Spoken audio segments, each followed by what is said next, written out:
ఈ రోజున నీ ఫ్రెండ్షిప్, నీ నడవడిక ఎవరితో ఉంది అసలు? నువ్వు ఫ్రెండ్షిప్ చేస్తే ఒక సెలక్షన్ అనేటువంటిది ఉండాలి నీకు. ఈ రోజున చాలామంది సెలక్షన్ ఎలా ఉంది అంటే,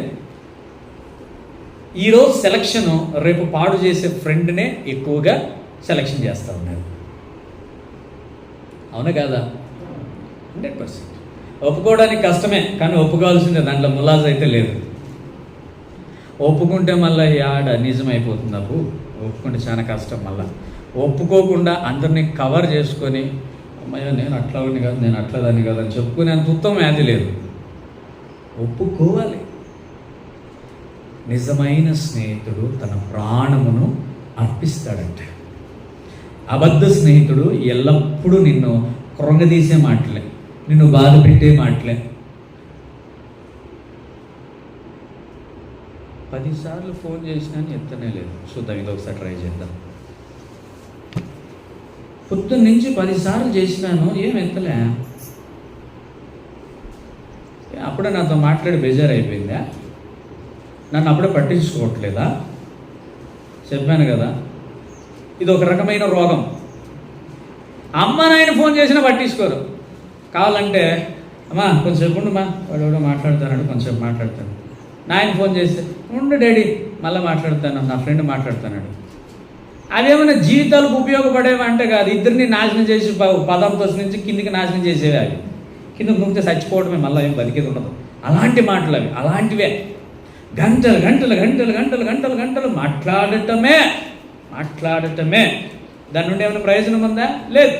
టైము వేస్ట్, ఛార్జింగ్ వేస్ట్, ఇంట్లో ఏదైనా పని ఉంటే ఆ పని వేస్ట్. నీవు దేవునితో మాట్లాడటం అలవాటు చేసుకో, నీ జీవితం మారుతుంది. ఎంతసేపు మనం ఏమంటే ఏమరా ఎవరితో మాట్లాడుతూ, ఏమ్మా ఎవరితో మాట్లాడుతూ, వాడు చరణ్ గాడు సెకండ్ ఇయర్లో పరిచయం అయిందే, వాడు చేస్తే కొంచెంసేపు మాట్లాడుతూ, కొంచెంసేపు 2 గంటల సేపు మాట్లాడుతురా నువ్వు, కొంచెంసేపు అంటావు. మళ్ళా ఏమేమి మాట్లాడుతాయి, ఏమేమో కొన్ని 2 గంటలు ఏమైంది, నెక్స్ట్ మళ్ళా వారానికో మళ్ళా రోజుకో 3 గంటలు అయింది. అంటే నీ మంచి స్నేహం ఎలా ఉంది అంటే, ఆ దుష్ట సాంగత్యముతో పాటు నీ యొక్క సాంగత్యము కూడా దుష్టంగా మారిపోయింది. మీరు ఫేస్బుక్, యూట్యూబ్లో ఒక ఫోటో బాగా గమనిస్తే ఒక 2 పళ్ళు ఉంటాయి, జోడి పళ్ళు ఏవైనా కావచ్చు, కాయలు. ఒక చెడిపోయినటువంటి ఆ పండు పక్కన ఇంకొకటి బాగుండే పండు ఉంటుంది. ఇది చెడిపోతూ ఉంది, ఆ పక్కన పండు బాగుంది. ఇది ఇంకా చెడిపోతూ ఉంది. ఇదేమవుతుంది? ఇదేమనుకుందంటే నాకేం పర్వాలేదు, నేను బాగున్నాను, నేను బాగా కాస్తున్నాను, నేను బాగా లావ్ అవుతా ఉన్నా అనుకుంటా ఉంది. కానీ పక్కన వీడు చెడిపోయిన ఒకటి ఉన్నాడు కదా, చెడిపోయిన పండు ఉంది కదా, ఇదేం చేస్తుంది? బాగుండే పండుని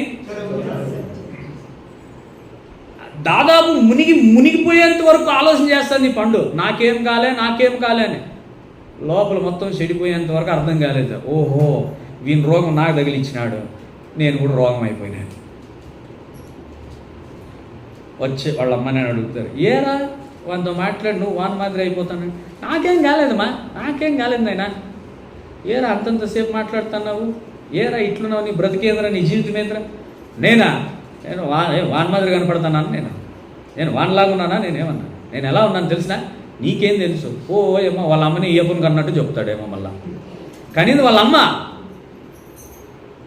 అలా మాటలు తయారైపోతున్నాయి ఇప్పుడు. నీకేం తెలుసులే. హల్లెలూయా. ఫస్ట్ నిన్న కని పెంచి నిన్ను ఈ స్థితికి తీసుకొచ్చిన మీ అమ్మ నాయన వైపు చూడాలా. నీకేం తెలుసు అసలు? ఈరోజు ఏదో బుక్కు పెన్ను పెట్టుకొని ఈరోజు ఏదో అవి నడుపుకుంటా అవి జీవితాలు చేస్తాను. ఈరోజు నువ్వు స్థితికి రావటానికి కారణం ఏమంటే వాళ్ళు వేసిన పునాది గట్టిది.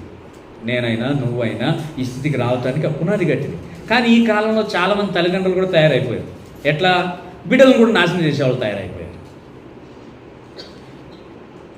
ఎదురుగా కావాలంటే మందుబాటులు పెట్టుకొని కూర్చొని తాగే వాళ్ళు తయారైపోయారు తల్లిదండ్రులు ఈరోజు. అట్లా వాళ్ళని చూసి ఏం నేర్చుకోవాలబ్బా? ఏం నేర్చుకోవాలా? బిడ్డలు ఏం నేర్చుకోవాలి? తండ్రే తాగుతూ ఉంటే, తల్లే తాగుతూ ఉంటే, అన్నే తాగుతూ ఉంటే ఏం నేర్చుకుంటారు వాళ్ళ నుంచి?